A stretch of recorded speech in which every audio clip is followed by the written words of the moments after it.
Bonjour à tous, nous sommes le 30 juin. L'Église, en ce jour, fête les premiers martyrs de Rome. Vous savez que au lendemain de la persécution, c'est la persécution de Néron. Néron, dans sa folie meurtrière, a accusé les chrétiens d'avoir mis le feu à Rome. Et ça a été donc une explosion une folie meurtrière où les chrétiens, littéralement, ont éclairé la nuit de Rome en étant des torches vivantes et puis tout le reste. Si l'Église fait la mémoire des martyrs, ce n'est pas pour, engendrer en nous un quelconque ressentiment, ni encore moins une tristesse, mais c'est pour nous dire que nous devons avoir à cœur de rendre mémoire à ceux qui ont été nos pères dans la foi et qui, jusque dans leur vie humble, simple et courageuse, ont permis la transmission de la foi. Parce que c'est comme un océan de grâce qui s'est répandu sur nous à travers le don de leur vie.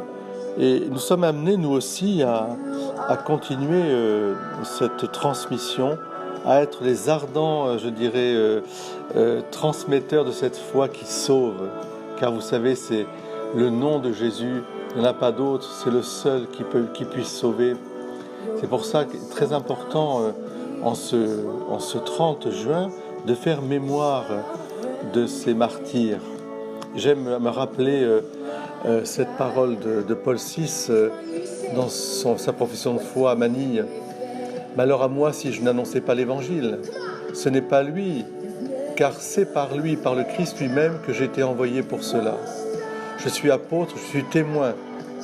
Et plus le but est éloigné, plus la mission est difficile, et plus est vif l'amour qui nous pousse. Je dois proclamer son nom. Jésus est le Christ, le Fils du Dieu vivant. C'est lui qui nous a révélé le Dieu invisible, c'est lui qui est le premier-né de toute créature, et c'est en lui que tout subsiste. Il est le maître de l'humanité, son rédempteur.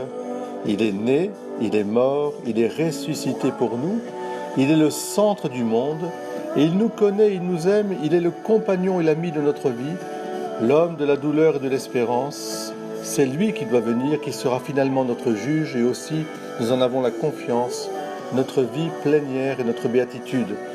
Cette profession de foi, c'était celle des premiers chrétiens qui nous ont transmise et que nous avons à transmettre nous aussi.